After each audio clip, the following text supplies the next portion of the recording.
by the all-pro safety, the interception leader, the Detroit Lions superstar. It's Glover Quinn. Glover, how's it going?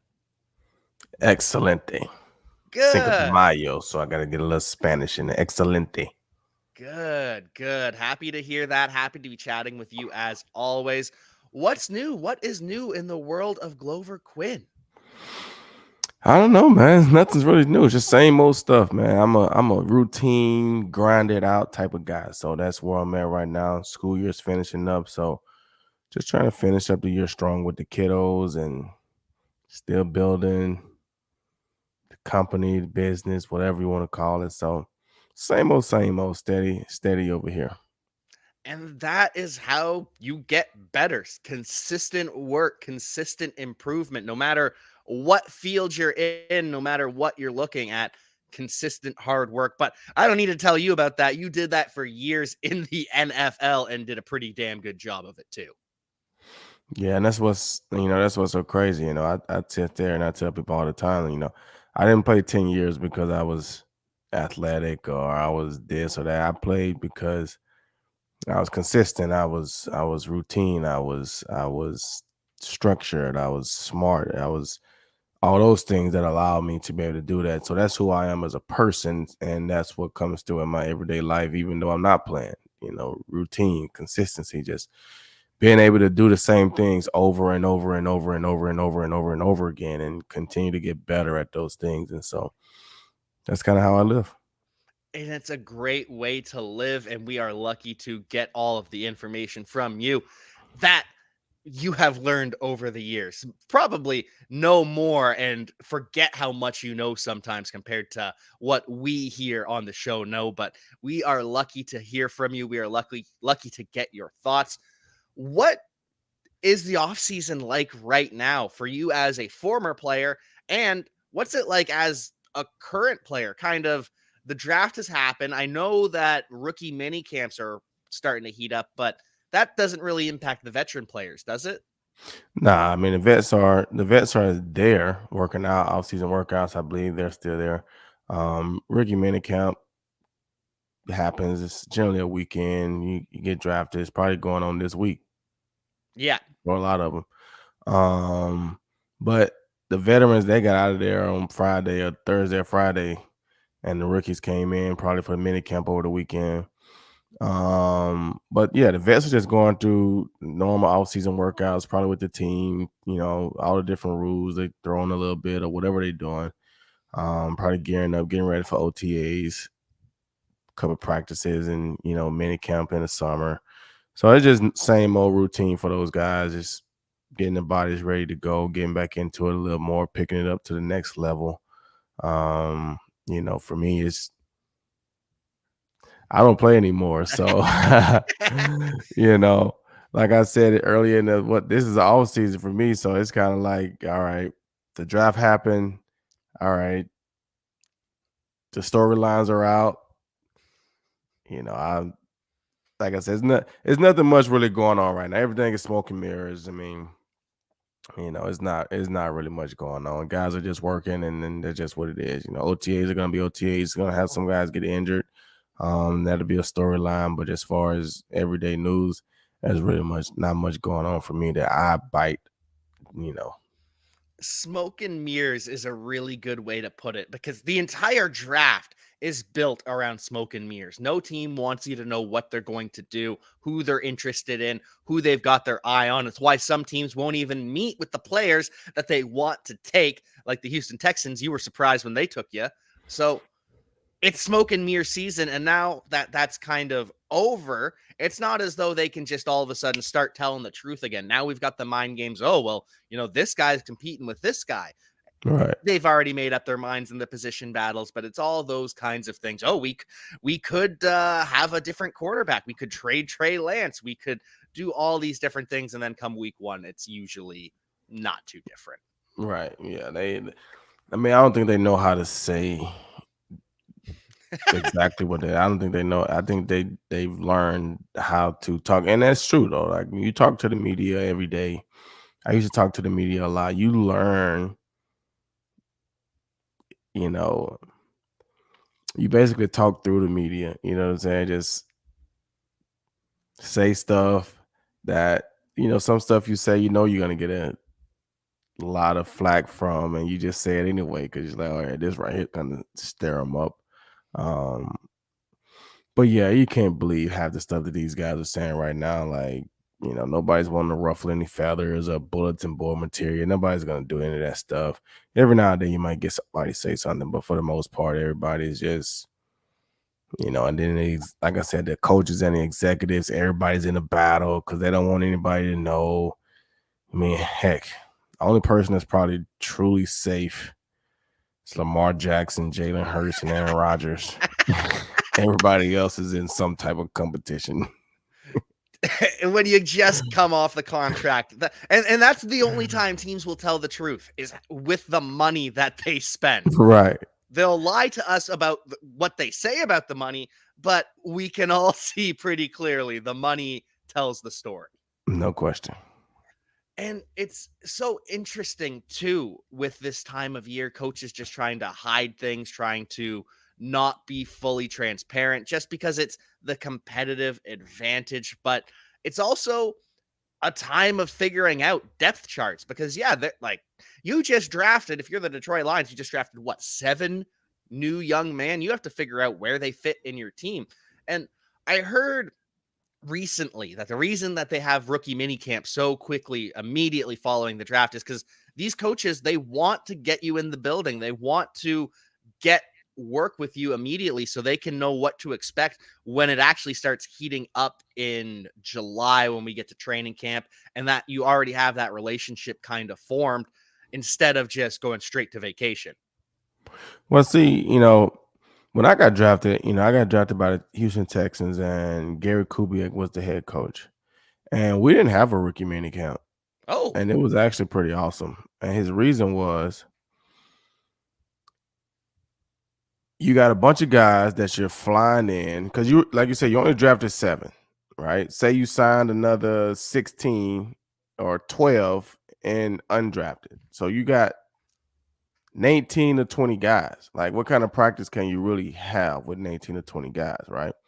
And you're getting all these guys that's coming in from college. They just got drafted. They're excited. They don't know how to practice. They don't know how to play. They don't know the NFL game. They don't know anything. Their life is in the world is spinning like crazy right now. They're getting hit from all types of angles and this and that. Kubiak was like, I'm not gonna bring you guys in, fly all these guys in for a weekend of practice, and we're not gonna keep half of them, right? Not gonna keep really any of them. We got the drafted guys and then we got the undrafted guys, right? He's like, so what we did was we came in and we just started in OTAs like everybody else. So we started going through the install like all the veterans. Cause he was like, you guys need to learn how to practice from the vets. And so we went through the whole OTAs. And then once we got to the end, when it was time for veteran mini camp, that was kind of when we had our rookie mini camp. But you were able to include the first year players from last year, the second year younger players that you felt like just needed more reps. But Andre Johnson wasn't out there going through mini camp. You know what I'm saying? Like your starters, your veteran proven guys, they didn't have to go through mini camp. So we would just watch film, work out, and then we would get to go home.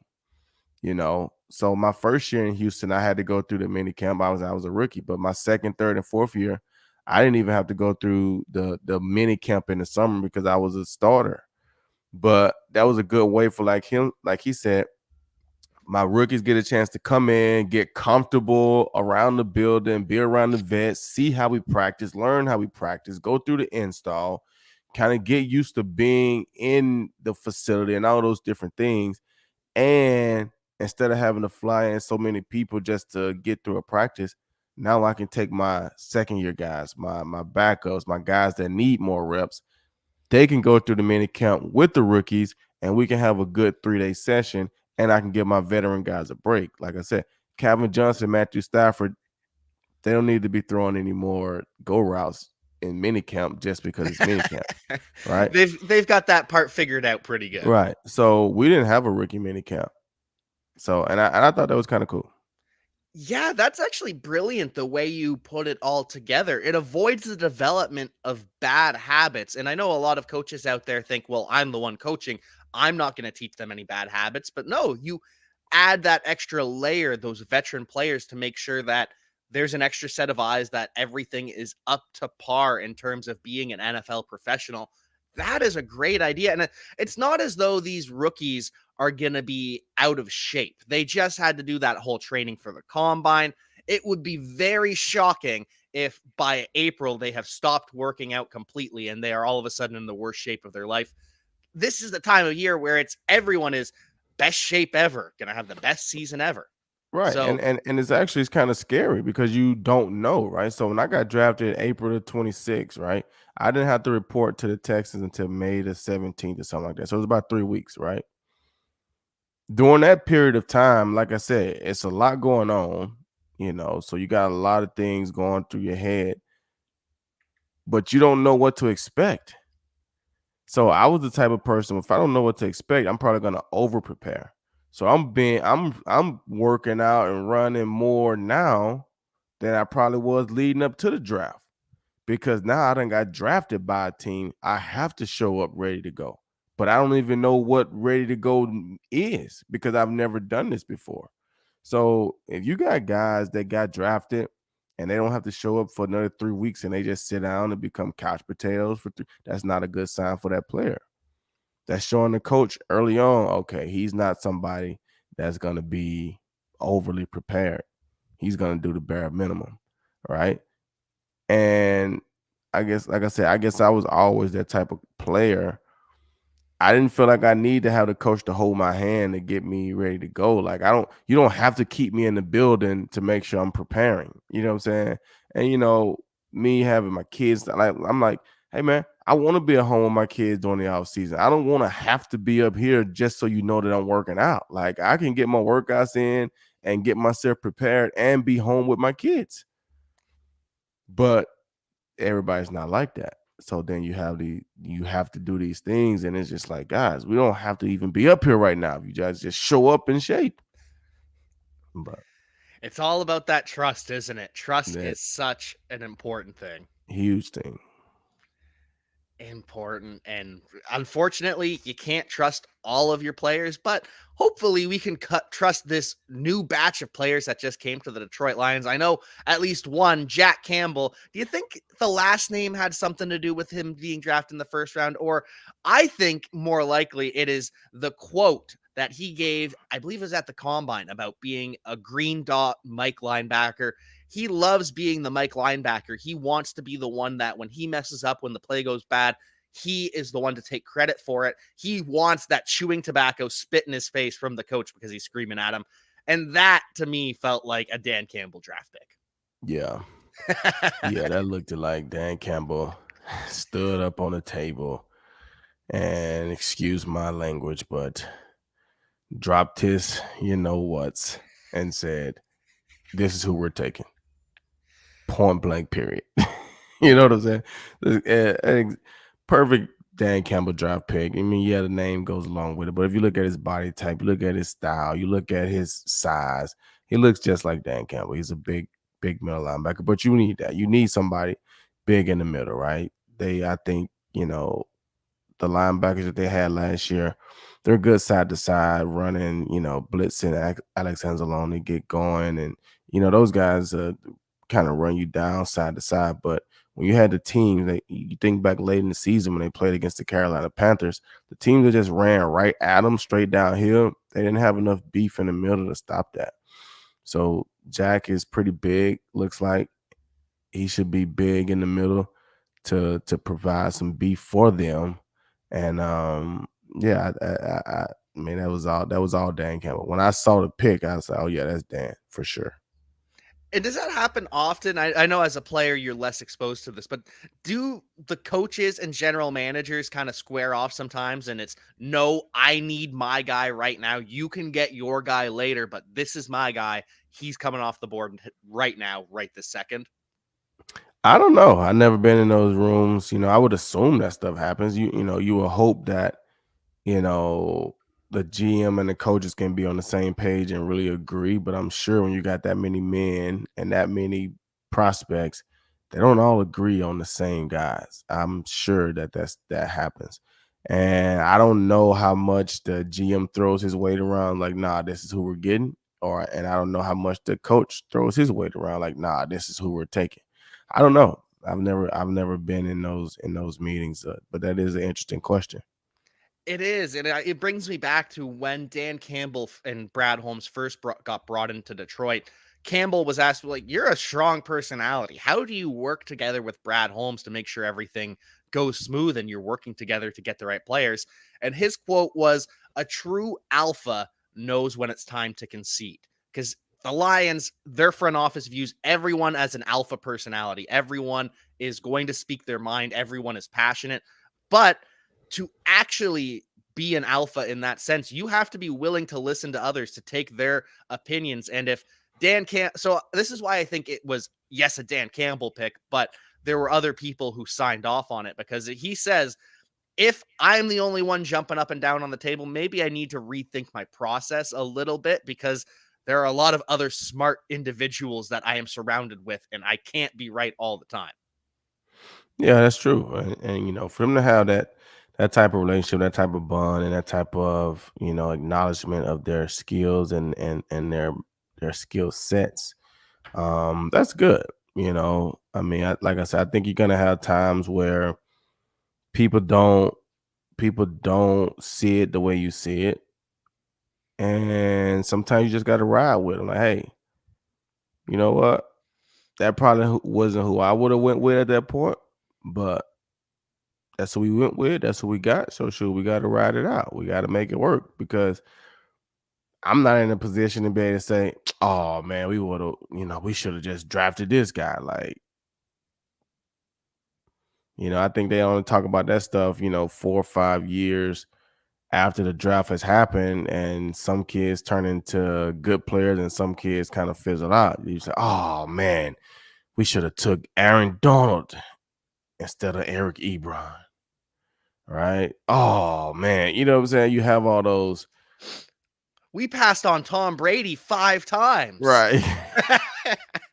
If we take Tom Brady with any of our 5 picks, we win. We're Super Bowl champs. Right. Yeah. So, they go through this process, man. A bunch of smart people, and they try to build the best team. They try to get the best guy that fits what they're trying to do. So, you draft guys, and some of it work. Sometimes it work out, sometimes it don't. You just gotta ride with it.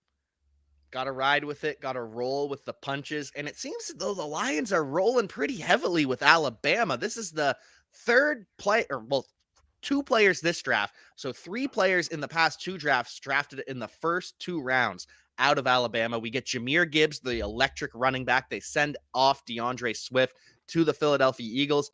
And then they run it back in round 2, draft Brian Branch, one of the top safeties in the draft from Alabama as well. Any thoughts on the Alabama duo or any of these other players that the Lions have selected?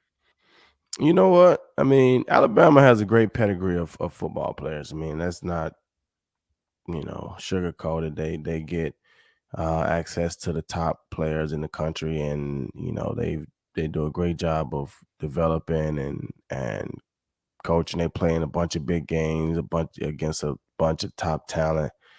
So, you know, it can't hurt you to bring in some of those players. They've come up through kind of like an NFL system. They understand, they know how to play the game for the most part. They are talented, because they're at Alabama, right?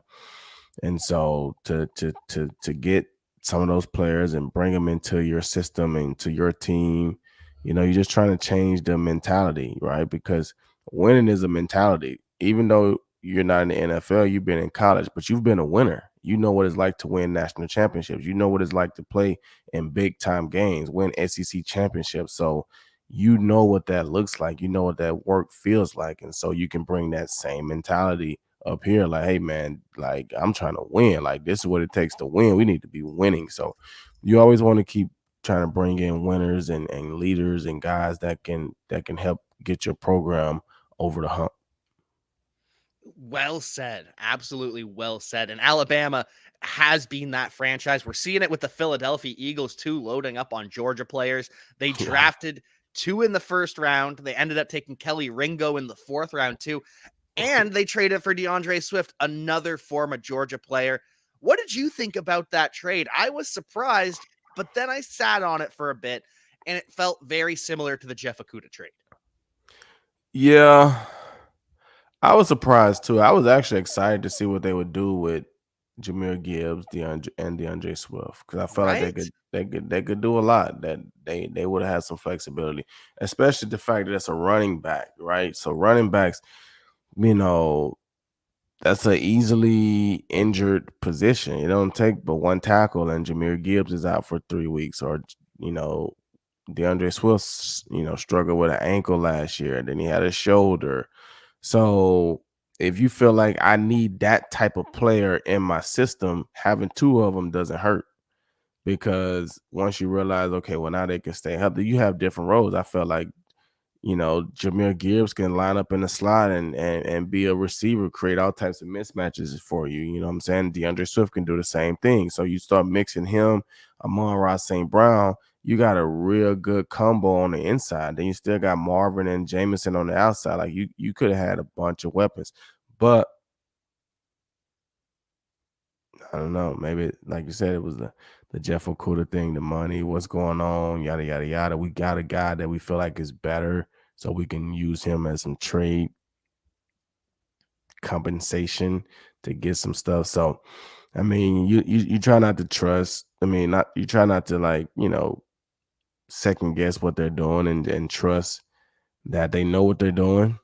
Um, you know, you got to praise the good moves, and understand moves that maybe you don't understand. You just got to accept it, and hope that they did what was best for the team. And I guess in that situation, that's what they thought was best.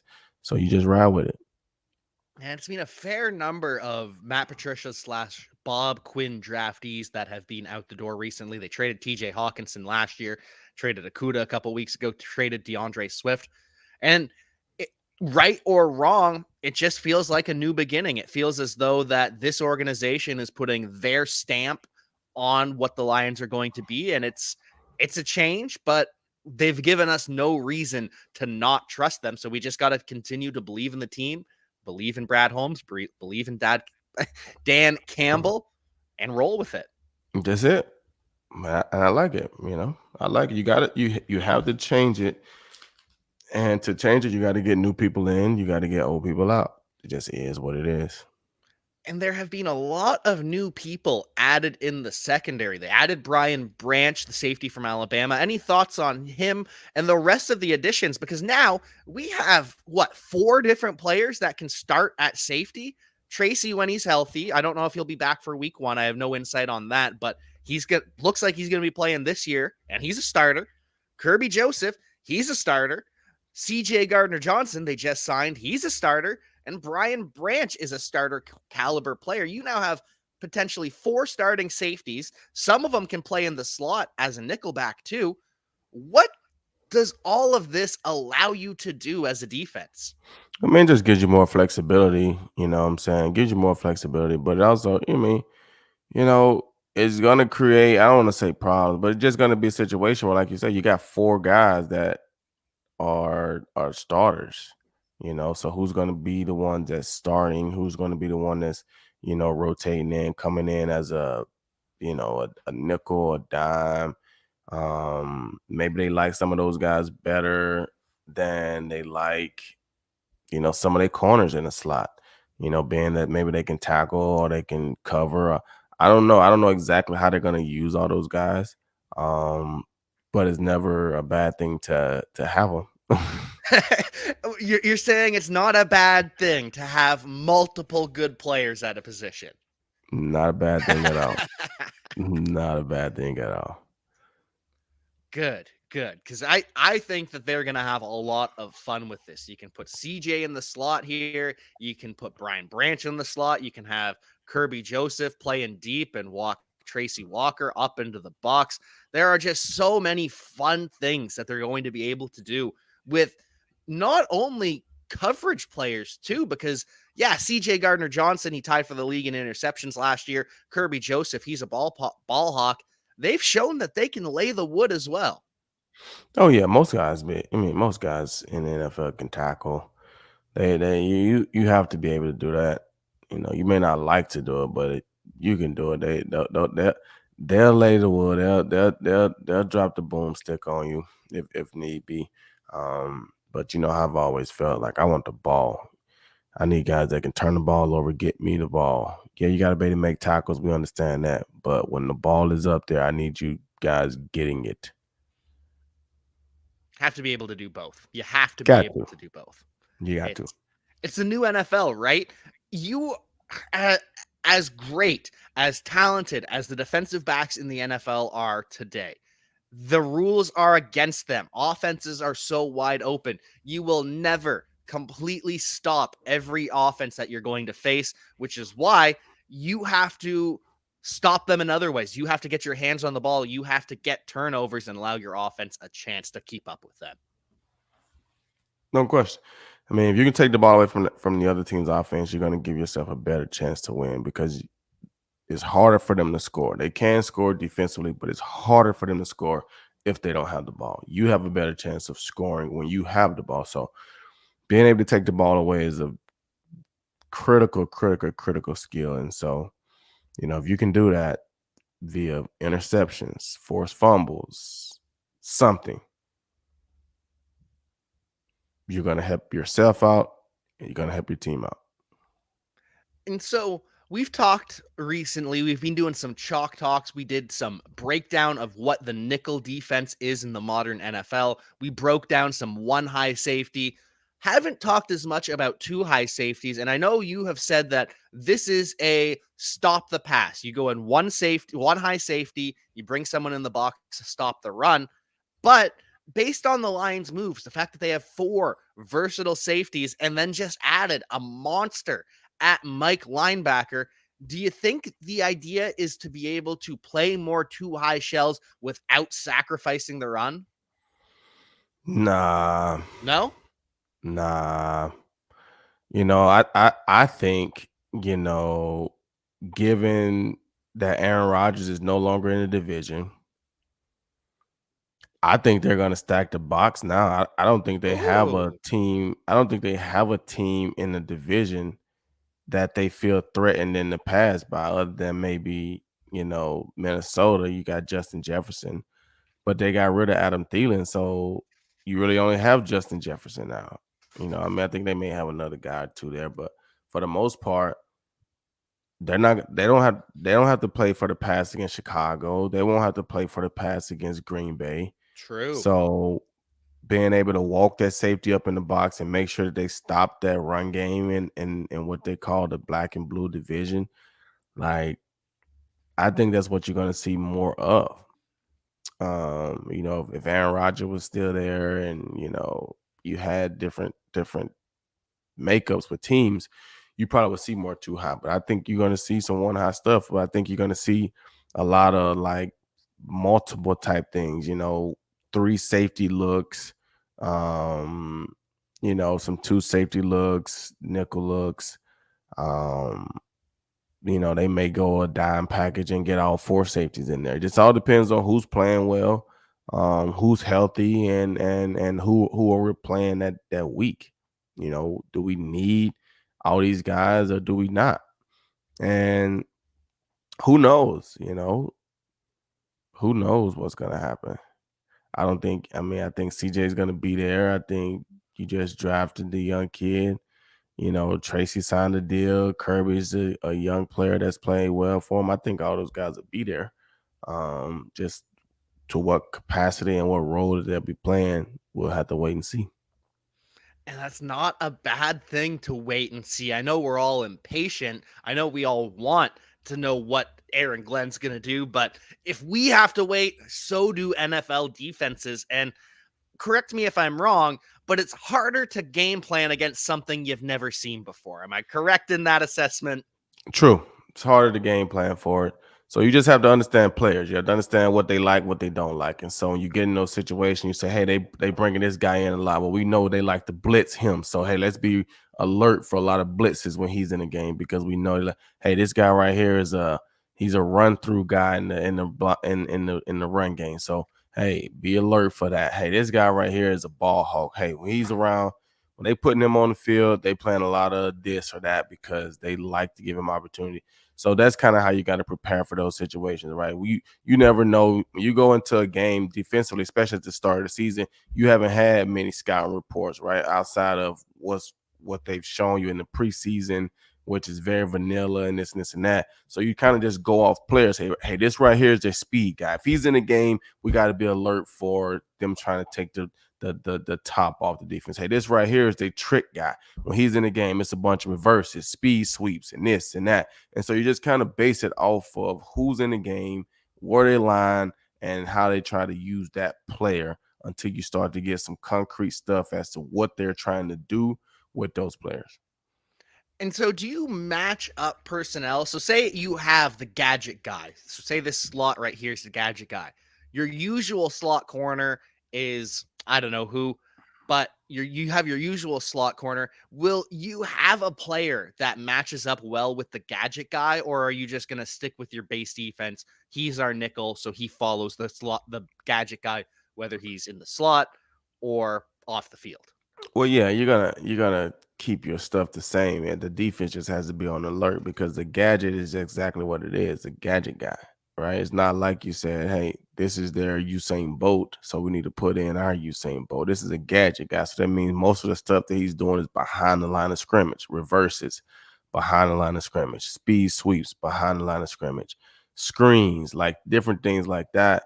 Where, I mean, why do I need to put in a specific player to chase from one side of the field? You know what I'm saying? Like, no, Yeah. you don't match up gadget guys, but you may match up tight ends, right? You may have one tight end that's a blocking tight end and one tight end that's a receiving tight end. So you may have one safety that's better in run support, and you may have another safety that's a better cover guy. So if they put in the blocking tight end, you might put the box safety in. If they put the receiving tight end, you may put your cover safety in. So you may have situations like that with the tight end position. And even in the slot, they may have some teams that have, back when, you had different type of guys, you may have a bigger slot receiver that's a, more physical type of guy. And you may have a corner that you want to match up with him or a safety that you feel like will match up with him, right? And, towards the end of like Larry Fitzgerald's career, when he's just a bigger wide receiver, smaller tight end, he's gonna body and be bigger than a lot of those little small corners. But maybe I can got a safety that's big enough that can cover enough and understand what Larry's doing at this stage of his career. He's not Larry Fitzgerald of 2 years. He's Larry Fitzgerald of 15 years. So it's not the same. And so we got to play him accordingly. Not the same, but still extremely dangerous. You just have to know which ways he's dangerous in with Right. all of those crack. But did you ever get crack blocked by Larry Fitzgerald, or were you able to avoid that? Because some of those Oh, peak leaders, Me and Larry went at it a lot with the blocking and stuff. I don't think I ever got cracked because he's always coming out getting that defensive end. yeah, But I've gotten blocked, and we've went at it a lot of times, uh, lots of times. that's got to be intense. Larry Fitzgerald, off the field, he seems so nice, but on the field, it is just scary. Yeah, man, he was good. He's a blocker. He's big. He's big. He's big. Not all those wide receivers like to block, and which is again changes the offense. If you have a strong blocker in the slot, you can run that direction knowing that it's not going to be blown up. Whereas some other teams, if you have a small wide receiver that can't block in the slot, it's tough to run that way, I imagine, because he's just Right, going to get blown up. right.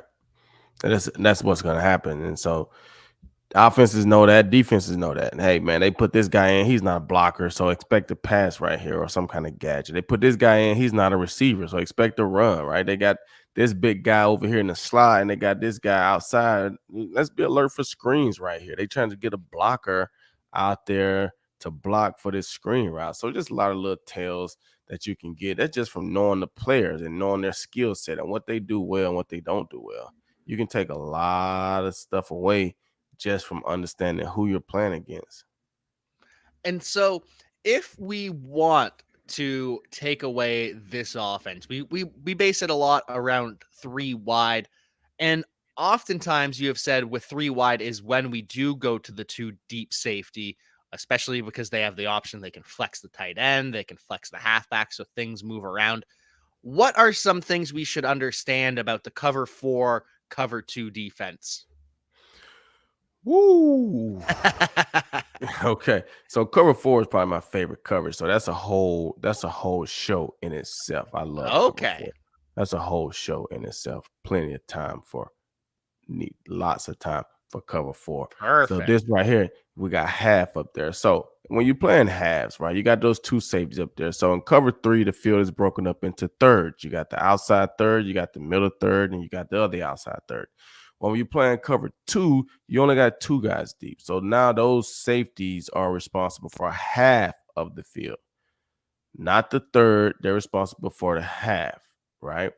And so when you look at some of these defenses, especially when you start looking at the Tampa 2, you say, well, how can those guys get down the sideline and the middle of the field? Well, that Mike linebacker right there is responsible for running the middle of the field. You've seen Brian Urlacher back in the days, tons of interceptions running the middle of the field, right? That's what the Mike linebacker does. He's going to open up to the strength, which is going to be the slot receiver. And so if you think back to when we was doing cover one, I said cover one is a middle field closed. The middle of the field is closed because you got a middle field safety in the middle. So when they run those seam routes, they're going to stay outside of the hashes in between the numbers and the hash, right? So that they can stay inside of that outside corner, but they can get some space from that safety so that they can hit the seam routes. When you go too high, the middle of the field is what you consider open, right? So that safety, both of those safeties are going to work towards the sideline as they are going, right? So now the outside, if they stay on the hashes, they're running right to the safety. So now that elf, that slot, he's going to go up, he's going to go around that nickel, and then he's going to bend it to the inside deeper down the seam. That's where he's going. So that's where the quarterback is giving you that play fake to make that backer, one of those backers, step up, make the nickel, step up, and then they're going to hit the seam route right behind it because they know the safety is working towards the outside. The middle of the field is going to be open. So then you get those teams because that corner, their job in cover two is to jam those wide receivers, and then they should sink to provide some kind of depth. But you get some corners who don't get a good jam. They don't sink. So now that X wide receiver, say he releases outside and runs a go route. Boom. He's running down the sideline. Now you got the elf in the middle. Now that free safety is in trouble, right? He has to have great depth and he got to be able to read the quarterback. So when you play against those great quarterbacks, he might be looking right down the middle and you're like, oh, snap, he finna throw the ball to Tyreek Hill running down the middle. Let me cheat. And then all of a sudden, he throws it all the way to the outside to the wide receiver streaking down the sideline, right? So those corners got to do a great job of getting the jam to slow that guy down. You want to funnel him inside so he's not running right down the sideline. You want to make that receiver go inside of you as opposed to letting him go outside of you, right? If you make him go inside, now it's not as much space because now he got to try to work back outside. But if you let him release down that sideline, you're going to put your quarterback, that safety is going to be in a world of trouble because he has two verticals running down on him, right? And so that's the biggest thing when you're talking cover two. You're really trying to stop the pass. So those underneath guys got to get depth. That Mike linebacker has to be able to run and take away that right there in the middle. That Will linebacker has to be able to get some depth and make that tight end, not have free access right down the middle of the field. Those corners got to do a great job of getting a good jam on those wide receivers, and your safeties got to play with depth. Depth gives you range, right? The farther you are back, you don't want to be so far that you can't make a play, but you don't want to be too close up to where you can't make a play either, right? When you up too close, now your angles are cut off. You can't get there, right? If you got a little more depth, you can break downhill at some on some of those balls as opposed to trying to break, behind you. So safety's got to have good depth. Linebackers got to get good depth. But this is where you struggle in the run game because if you count the guys, they got a left tackle, a left guard. That's two. They got the center with the X on it in the middle in the box. That's three. Then they got a right tackle and the right guard and the right tackle. So they got five guys you throw in the tight end. They got six guys available to block, right? Well, you look at the nickel, he's lined up against the slot. So you can't really include him because if you're playing something that slot could draw that nickel out of there. If they're playing quarters, that nickel is responsible for taking that slot to the flat, right? So if you just take that F and move him out to the flats, that nickel has to go with him if they're in quarters or something like that, right? So when you look at that box, you got five guys in the box, right? You got five guys, well, six guys right there, right? Four D linemen, two linebackers, and they got six blockers. But they also got the guy with the ball. So now they got 6-on-6 with an extra runner as opposed to 7-on-6. So when we got 7-on-6, we always got a free hitter. So if we move that safety down in the box, now we got 7-on-6, right? We got 7, they got 6. So it should be a free guy to make the tackle on the running back. If that safety is not down there, now it's 6-on-6. So one of those guys have to win. One of those ends, one of those tackles, they got to get off a block. They got to create a double team some kind of way so that somebody can get free and make the tackle. Otherwise, the running backs won't get touched to their 10 yards downfield.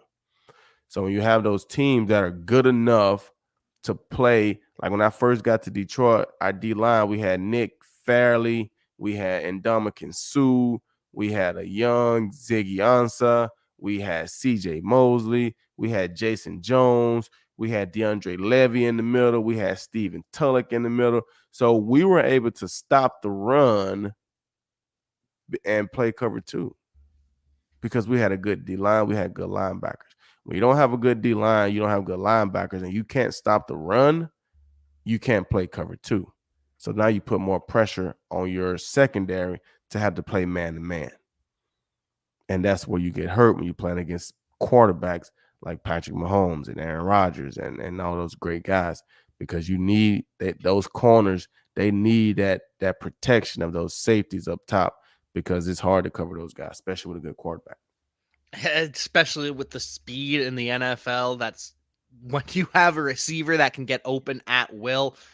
It is only so long you can stick with them in coverage. And if you don't have the D line getting pressure and you have one safety deep, you're in for a world of hurt all day long. No question. Interesting. Any final thoughts on cover 2? I know cover 4 is a whole different beast that Yeah. we will tackle another episode. Cover two is pretty easy, right? I mean, cover two is easy. It's hard to execute because Of the course. offenses are good, but from a schematic standpoint, safeties you got to have, corners you're jamming those wide receivers trying to force them inside, and you got to sink because the corner. I mean, they're gonna try to high low the corners, right? They're gonna try to high low. They're gonna put a guy there and they're gonna run that. So put that Z right there and put that Y at like 15 yards. Put the Z at 5 and the Y at like 15. Put it on the sideline though. So if you click on the Z and go to the patterns Oh, yep. and just give him a hitch route. Okay. Let me find that. Actions. Oh, Routes. routes. Yeah. Routes. There we go. Boom. and just give him like should be a hitch right there, 5 yard 5 yard hitch. hitch. Yep. Perfect. Boom. There we go. Okay, let's Yep. remove that. There we go. Yep. And I put the Y back in his spot and give him a corner route. It's a corner 10, route. 12 yard corner. Yep. So that right there is a big concept in cover two, right? So if that corner sits on that ZY receiver, they're gonna throw it to that tight end, right?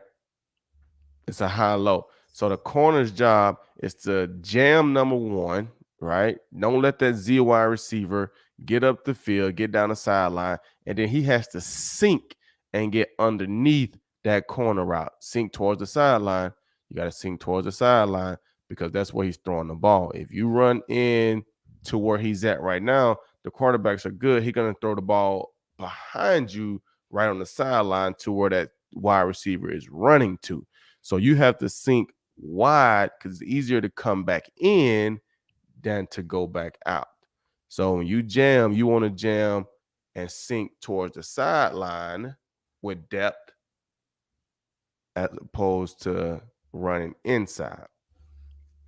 So that's one of the main concepts in cover two that you're going to see. They're gonna try to hollow the corner. They're gonna try to hollow the corner, or they're gonna do stuff like take that Z and send him on a go route. Boom, put him on a go route.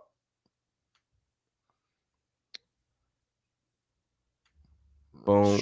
Streaking down the field. Yep. And then take the H, the halfback, and put him on a angle route.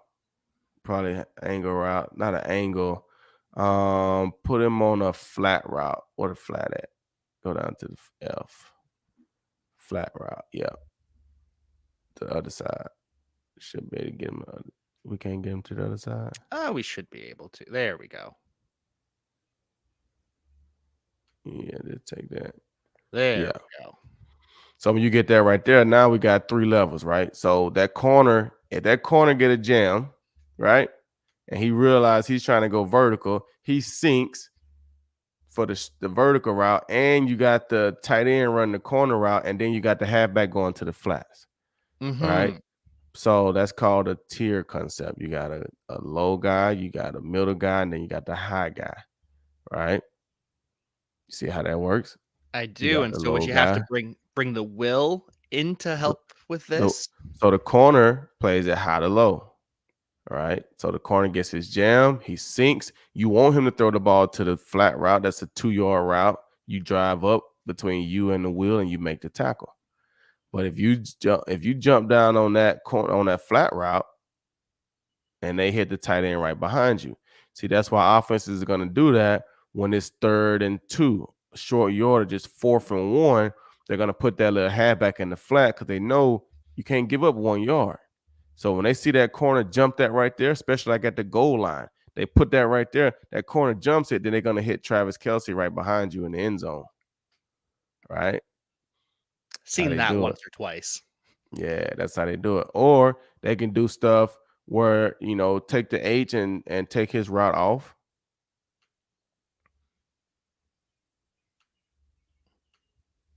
And take the F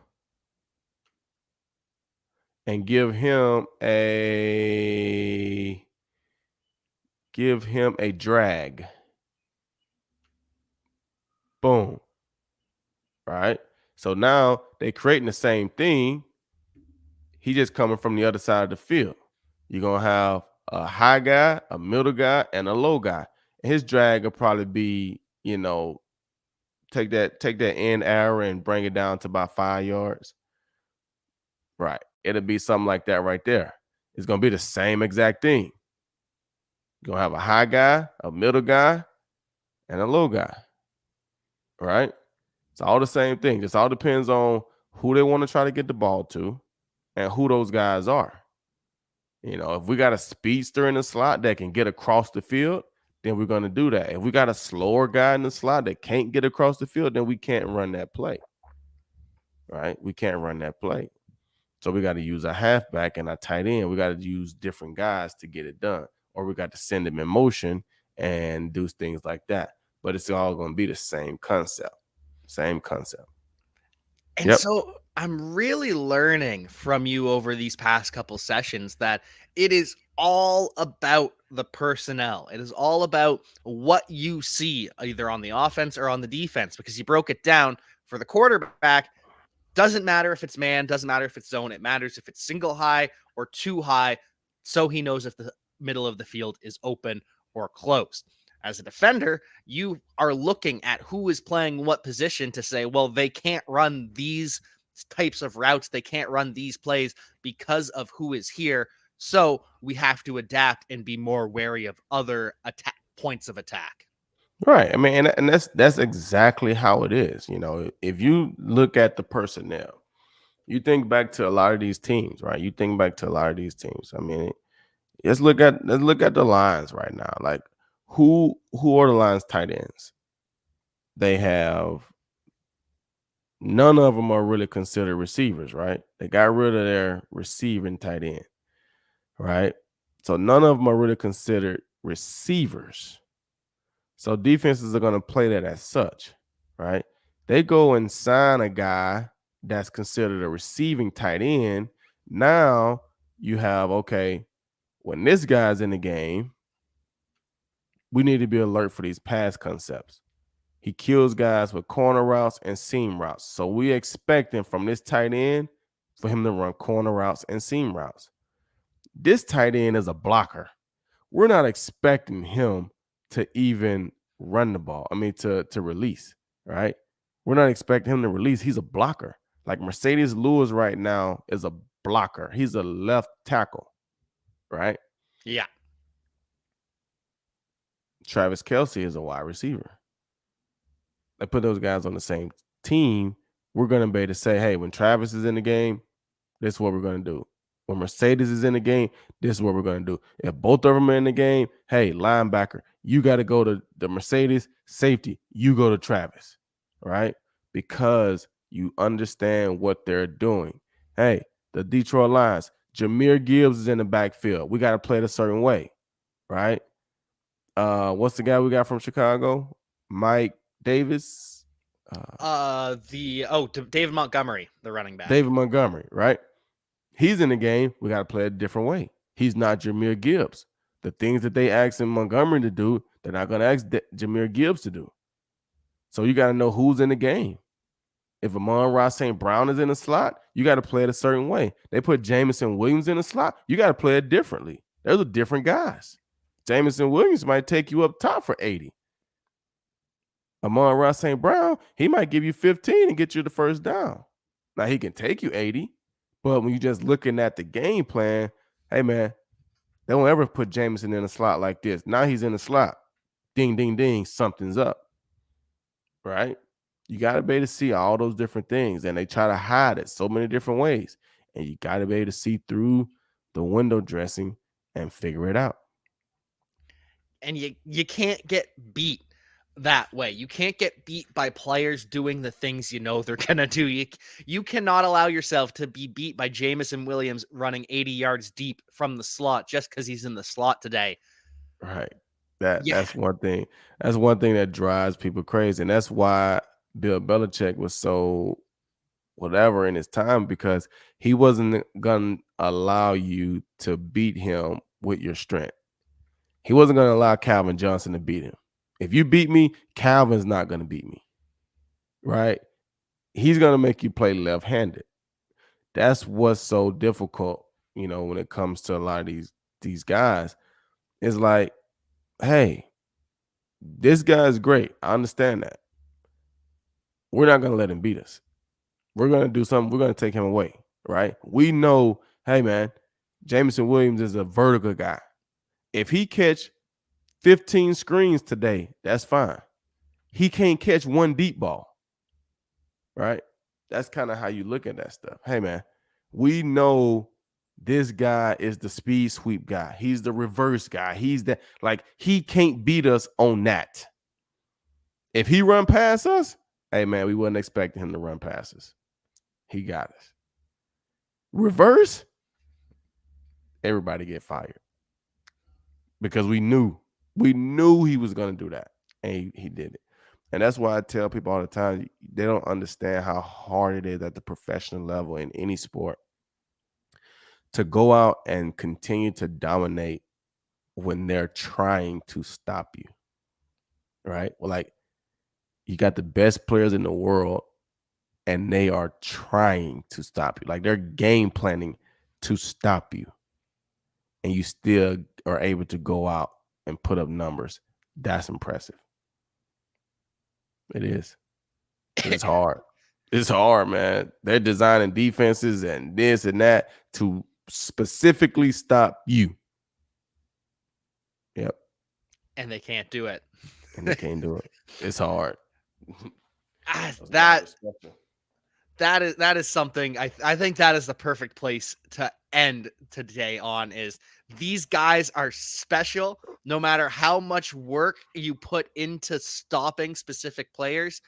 Sometimes they're just too special to stop.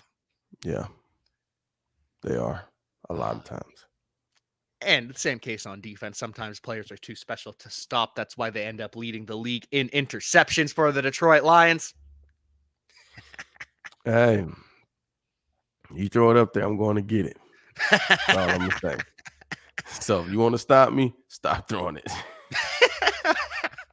Oh, Glover, thank you so much for your time today. It is always such a pleasure. I learn so much every time.